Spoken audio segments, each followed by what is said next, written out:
I never liked speaking up in boardrooms. It wasn't fear exactly. It was the knowledge that, in places where money and egos mix, truth is often the most unwelcome guest.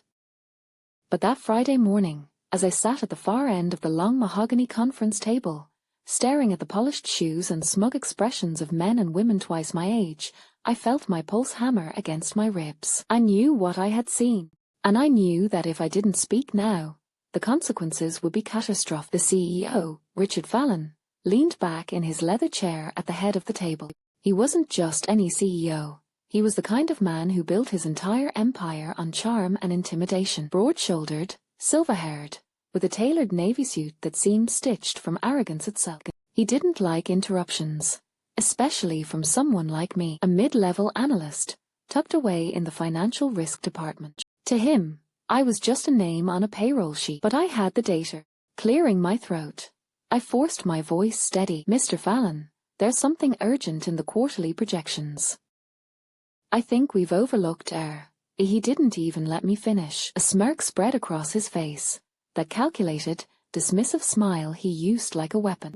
The room chuckled with him before I had even finished the sentence. "Oh, here we go," a Fallon said, waving a hand as if brushing off a fly. "Another doomsday prophecy from the back row. I swear, some people in this company make their careers out of crying wolf." Laughter rippled down the table. My cheeks burned hot, but I gripped my papers tighter. I wasn't imagining this. I had stayed up all night crunching numbers, cross-checking transactions, testing every model I knew. The pattern was undeniable. With respect, I pushed on, raising my voice a little over the mockery. This isn't paranoia.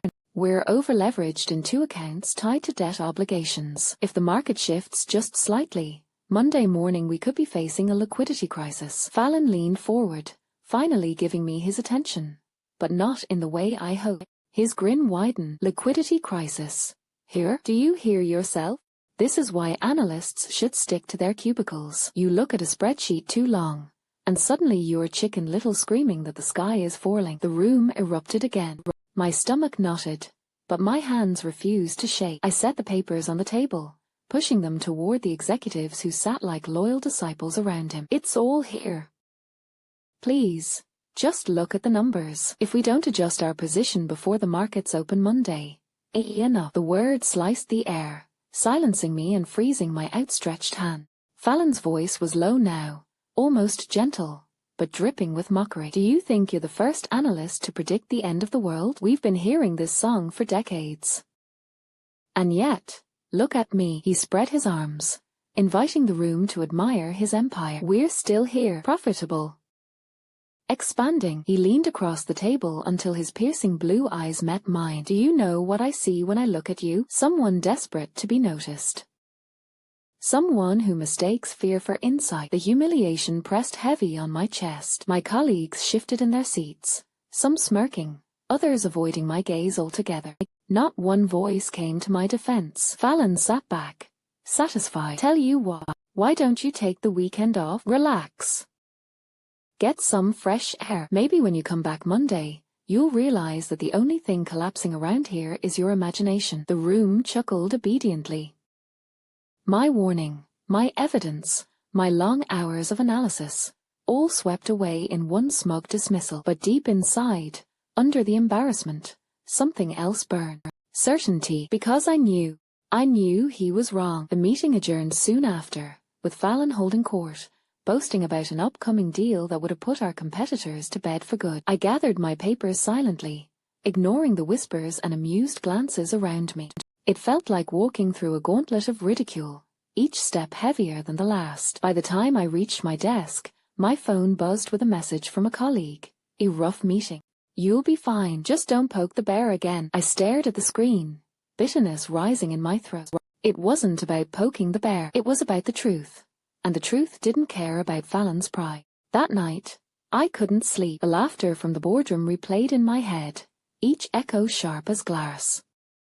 I paced my apartment, spreading out the financial reports across my coffee table, rechecking everything. Numbers don't lie. Trends don't bow to arrogance. And as much as I wanted to believe maybe I had exaggerated, the evidence screamed louder with every page. Fallon didn't just ignore the warning. He buried it. He ridiculed it. And that meant, when Monday came, the fallout would be even worse. I tried to picture him, smug, untouchable Fallon, when the facade finally cracked. The image brought a grim, guilty satisfaction. I didn't want the company to collapse. I didn't want innocent employees to suffer. But I knew there would be no avoiding it now. By ignoring the truth, Fallon had doomed us all. The weekend was torture. I found myself refreshing market feeds obsessively, watching small tremors ripple through global finance. Each headline felt like a drumbeat counting down to Monday morning. My phone buzzed with another text from the same colleague. If forget about. Fallon always knows what he's doing. But Fallon didn't know. He laughed at the truth. And the truth has a way of laughing back. On Sunday night, I stood by my window, watching the city skyline glow against the winter darkness. Somewhere up there, in his penthouse office or luxury suite, Fallon was probably sipping wine, smugly brushing off my warning. He thought he had silenced me. He thought he had won. But the thing about warnings is this: ignore them long enough, and they turn into consequences. And Fallon's consequences were just hours away. The sound of laughter lingered long after the CEO had left the room. It wasn't just a laugh.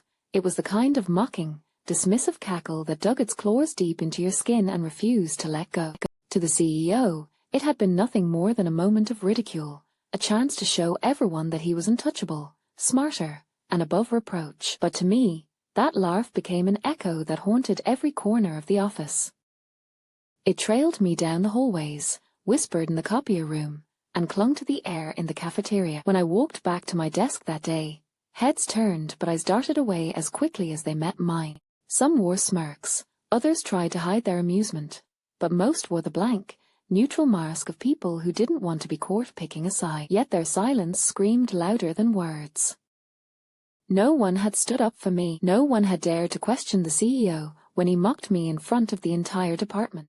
My warning, urgent, real, and backed by evidence, had been treated as nothing more than a joke, a performance for him to flex his authority. I sat down at my desk, my hands trembling as I pretended to shuffle papers. Every keystroke on my computer sounded like thunder in my ears, every whisper from nearby desks like daggers slicing into my back. I could hear them talking, trying to be quiet, but not quiet enough. Did you see his face? He looked like he was about to cry. Yeah, but you don't go against the CEO like that. He should have known better. It was kind of funny though, the way he shut him down. The humiliation burned hotter with every word. My chest felt tight, and my mouth tasted bitter, like I had swallowed iron. I wanted to scream, to turn around and remind them that I hadn't been wrong, that what I had warned about was still coming. But I bit my tongue. Defending myself now would only make me look weaker, more desperate. The CEO had planted the seed of ridicule, and now it grew freely in every whisper, every sideways glance, every muffled laugh. That evening, when the office finally emptied and the fluorescent lights hummed above me, I sat in silence at my desk. The city outside glittered with Friday night energy, but inside I felt hollow. My warning had been ignored, my credibility stripped away, and I had become the office punchline. But the thing about humiliation is that it's a fire. It can consume you, leave you in ashes, or it can forge you into steel. I leaned back in my chair, staring at the ceiling tiles. The CEO thought he had silenced me. He thought his laughter had buried the truth. But I knew what was coming. I had seen the numbers, the reports, the cracks forming in the foundation of his carefully constructed empire. Monday wasn't just another day on the calendar. It was a ticking clock counting down to disaster.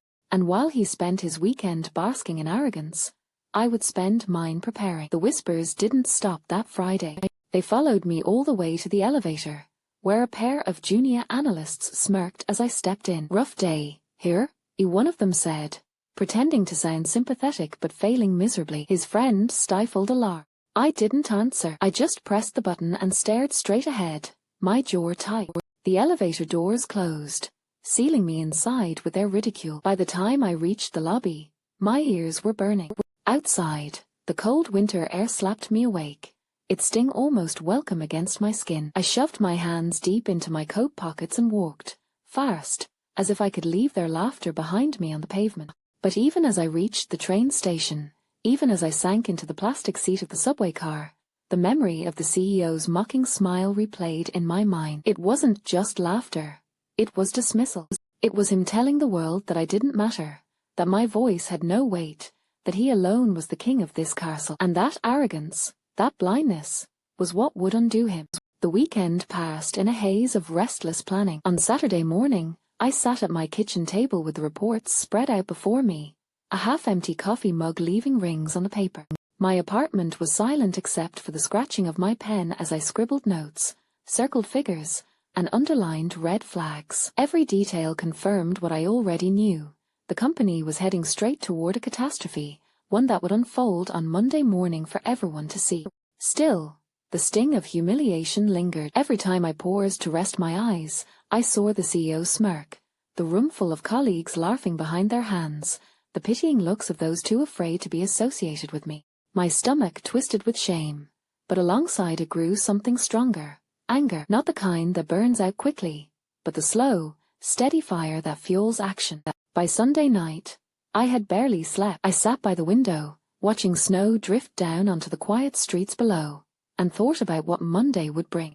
The CEO believed he had crushed me with a laugh. What he didn't realize was that laughter couldn't erase the truth. And when the truth finally rose to the surface, his kingdom would crack. Monday morning loomed like a storm cloud on the horizon. I laid out my clothes the night before, pressed and sharp, because if I was going to walk into that office again, I wanted to walk in with my head high. I wasn't just waiting for disaster to happen. I was waiting for vindication. The humiliation, the whispers, the mockery, all of it would turn to silence when the truth revealed itself. As I turned off the light and tried to force myself into sleep, I repeated the same thought in my mind. They laughed at me. But tomorrow, the laughter ends. The weekend stretched out before me like a sentence, not a reprieve. For most of the office, Friday had been a day of laughter, smug smiles, and whispers at my expense, all orchestrated by the CEO's cruel amusement. For me, however, it was a silence heavy with dread. Every tick of the clock that carried me closer to Monday wasn't just time. It was weight pressing down on my chest. And as I tried to distract myself with anything, cleaning, scrolling through new sites, even watching meaningless shows, the truth gnawed at me relentlessly. I knew what was coming, and I was powerless to stop. The signs had been there all along, buried deep in the system logs, hidden in subtle trends, scattered through overlooked reports, indicators of something disastrous. Depending on who you asked, it could be dismissed as nothing more than paranoia, a junior analyst overthinking. That was the narrative the CEO had gladly amplified when he ridiculed me.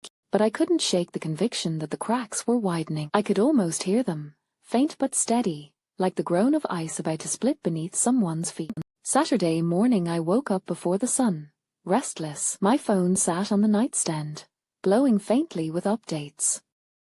I scrolled through financial reports, industry forums, and every piece of information I could find related to the issue I had raised. My warnings had been about the volatility of a new system integration, one that linked our core financial infrastructure with an external partner. A small miscalculation, a minor delay in data syncs, and the entire architecture could collapse like a house of cards. I had seen the simulations. I had run them again and again until my hands shook from caffeine and sleeplessness. The results never changed. But what haunted me more than the numbers was the CEO's laughter. It played on loop in my head, that smug sound that spread across the office floor, infecting everyone with a sense of superiority. It wasn't just the dismissal of my warning, it was the deliberate humiliation, the message he wanted the office to absorb. Don't question me. Don't listen to them. I am in control. That kind of arrogance didn't just ignore danger. It invited it. By Saturday afternoon, I tried convincing myself that maybe I had overreacted. Maybe the system would hold. Maybe Monday would arrive and everything would be fine, leaving me the fool after all. That's the thing about truth. It's heavy but invisible, and when no one else can see it, you begin to wonder if you're carrying nothing at all. Yet doubt did not erase the evidence. By evening, industry chatter had grown louder. A forum post hinted at similar integration problems with another firm. A small article buried in a financial blog discussed unexplained transaction delays. To the untrained eye, it was noise.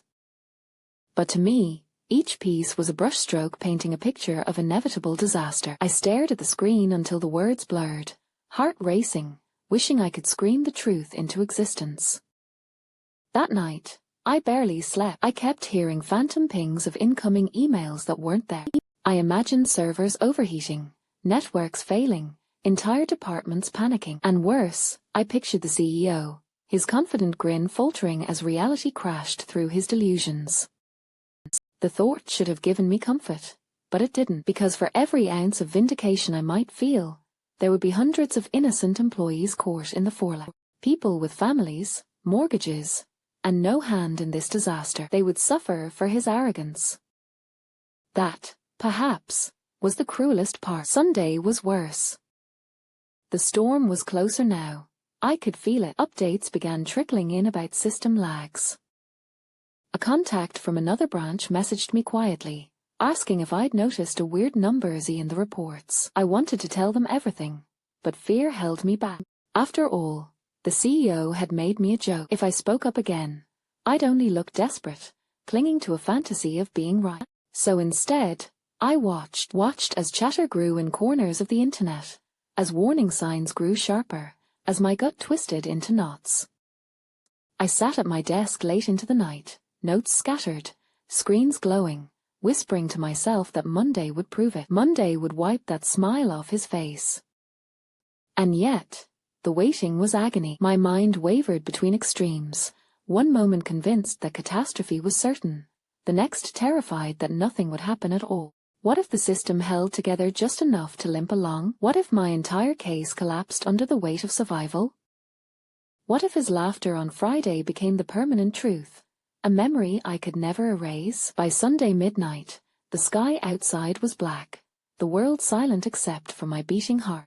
I leaned back in my chair, exhausted, and whispered to the darkness, please let them see. Because the truth is, storms don't announce themselves until they break. And this one was coming fast. When I finally drifted into restless sleep, I dreamed of servers sparking, numbers unraveling into gibberish, alarms blaring through glass towers. And at the center of it all, the CEO's face, no longer smug, no longer laughing, twisted with the dawning realization that he had ignored the one voice that could have saved him. Monday was hours away, and the storm was ready to strike. Monday arrived like the slow toll of a distant bell, ominous and heavy. The city outside still wore the dim, cold blanket of dawn, yet inside the office, the atmosphere was already restless. Employees shuffled in earlier than usual, most with weary expressions, but there was a nervous energy that clung to every hallway and whispered through every corner. Something was about to happen. Everyone could feel it, even those who didn't yet know why. The protagonist entered the building quietly, their footsteps muffled against the polished marble floors. They carried no sense of pride or triumph, only a taut string of apprehension that wound itself around their chest. This was the day they had been dreading and anticipating in equal measure, the day the truth would come crashing down. As the elevator ascended, they inhaled deeply, steadying themselves. No matter how much they had prepared mentally, nothing could fully brace them for what they were about to witness. The doors slid open, and instantly the hum of chaos seeped into their bones. Phones were already ringing off the hook at desks. Assistants darted back and forth with stacks of paper clutched tightly in their arms. Laptops glowed with urgent emails pouring in from across the globe. The buzz of whispered speculation was punctuated by sharp, panicked words. Something was wrong, terribly wrong. By 8:15 a.m., it became unmistakably clear. The servers, the ones that had been teetering on instability for weeks, had finally crashed. Not just a partial disruption. This was a full-scale meltdown. Entire systems had gone offline. The company's operations were paralyzed, from client transactions to investor dashboards. The digital heartbeat of the corporation had flatlined. The CEO, usually the picture of untouchable confidence, stormed into the open floor with a face pale and lips pressed into a grim line. He barked orders to the IT team, demanding solutions, demanding explanations, demanding fixes that weren't possible. His voice, once commanding and charismatic, cracked under the weight of desperation. Every employee who once admired his swagger now watched him unravel, his polished image peeling away with every passing second. The protagonist stood near the back, blending into the sea of co-workers, observing the unraveling. There was no satisfaction yet, only a steady, aching awareness of inevitability. They had warned him, pleaded with him, only to be mocked. And now, in front of everyone, the truth had arrived like a wrecking ball. By 9 a.m., the first wave of angry phone calls had begun. Clients with multi-million-dollar contracts called in, their voices sharp, demanding answers. Investors flooded the lines, furious about the sudden instability and potential losses. Reporters sniffed the air, circling like vultures, already drafting headlines about their tech giant's humiliating Monday collapse. The board members had started dialing in as well, their patience thinning with each unanswered question. The CEO retreated into the glass-walled conference room, dragging department heads behind him. From outside, the staff could see the spectacle unfolding like a theater play. His gestures grew wilder, his face redder, his finger jabbing at charts and graphs that offered no salvation. He was losing control, and everyone knew it. For the first time, whispers no longer carried admiration or fear. They carried pity, scorn, and quiet judgment. By mid-morning, the office had become a hive of frantic, disjointed energy. The IT department tried patch after patch, but the system wouldn't stabilize. Developers hunched over keyboards, sweat dripping down their temples, muttering curses under their breath. Customer service was drowning in complaints, phones ringing without pause, inboxes overflowing with rage. Every second that ticked by carved deeper cracks into the company's reputation. And still, at the center of it all, the CEO sat with trembling hands, his arrogance replaced by a hollow stare. He muttered to himself, grasping for scapegoats, blaming faulty code, unreliable vendors, even the employees themselves. But no one bought it anymore. The truth hung in the room, undeniable. This collapse had been foreseen, and it had been ignored because of his pride. The protagonist felt the weight of conflicting emotions as they watched. On one hand, there was a grim satisfaction in seeing the scales of justice tilt. His laughter had been cruel, his arrogance corrosive, and now he was tasting the bitterness of consequence. On the other, they couldn't ignore the human cost unfolding around them. Colleagues struggling, reputations at risk, livelihoods dangling by a thread. Justice was rarely neat. It was messy, painful, and layered. By noon, the board members had arrived in person. They walked into the office with stony faces, their expensive suits immaculate, their eyes sharp and unsparing. The CEO tried to greet them with his usual charm, but his words fell flat, his smile forced and brittle. They brushed past him, demanding answers that he could not give. In that moment, he looked small, stripped of the aura he had once carried like armor. The protagonist stood near the break room, overhearing fragments of conversation. Some employees muttered about updating resumes. Others shook their heads, whispering about how the company had been a sinking ship for months. A few cast glances at the protagonist, some with sympathy, others with silent recognition. They knew. Maybe not the full story, but enough to understand that the warnings had been there all along. As the afternoon wore on, the collapse only deepened. Millions of dollars bled from the company's value. News outlets published scathing headlines, broadcasting the meltdown to the world. Rival companies seized the opportunity, swooping in to poach disillusioned clients. The building felt like a fortress under siege, every floor echoing with the sound of downfall. By 3 p.m., the CEO could no longer mask his unraveling. His voice shook during conference calls. His once perfectly tailored suit hung awkwardly as he slumped in his chair, his body language screaming defeat. The employees who once feared him now avoided eye contact, unwilling to witness the collapse of a man who had built his empire on mockery and ego. The protagonist, however, did not look away. They stood steady, watching the reckoning unfold in its entirety. It wasn't about vengeance anymore. It was about truth. The truth that arrogance had a price. The truth that ignoring warnings had consequences. And the truth that sometimes poetic justice arrived not in thunder or fire, but in the quiet, inevitable crumble of a man who thought himself untouchable. By the time the clock struck 5 p.m., the CEO's empire was in shambles. Investors had pulled funding, key clients had walked away, and the board had issued an emergency meeting to reconsider leadership strategy. His face, once broadcasted in magazines and news outlets as the face of innovation, was now plastered on screens as a cautionary tale. And in the corner of the office, the protagonist exhaled for the first time that day. The storm had come, and it had left destruction in its wake. But for the first time in weeks, they felt lighter, vindicated, not triumphant, not gloating, but seen. The reckoning was complete, and though tomorrow held uncertainty, one thing was clear. The smile that had mocked them was gone, erased by the weight of Monday morning's truth. When Monday's chaos faded into Tuesday's cold light, the office looked like a battlefield, not in the literal sense, but in the way morale sagged, in the way silence hung heavier than any smoke, in the way people moved like they were carrying invisible burdens. The storm that had ripped through the company in just 24 hours had left wreckage everywhere. Lost clients, hemorrhaging money, broken trust. And in the center of it all was the CEO, the man who once laughed so easily, who had mocked warnings with the smug confidence of someone who thought themselves untouchable, now reduced to a ghost of the arrogant leader he had been.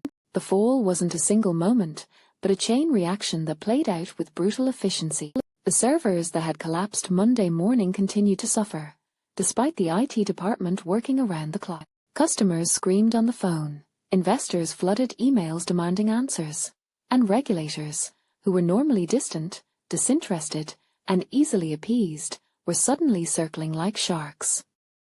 The company's stock plummeted, dipping lower by the hour, and headlines across industry publications painted a picture of disaster. A tech giant falters after internal oversights. A CEO dismisses warnings before catastrophic failure. The fall of a titan.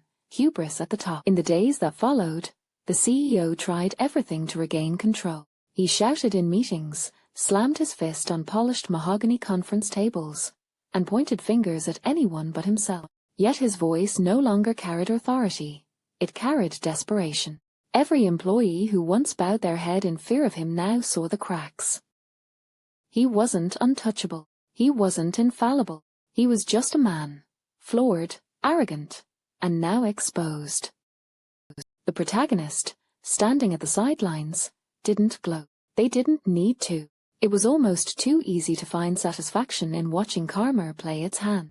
For days, whispers spread through the halls, each one echoing the same truth. He was warned. Those 3 words became a mantra repeated in hushed tones by exhausted employees and bitter managers.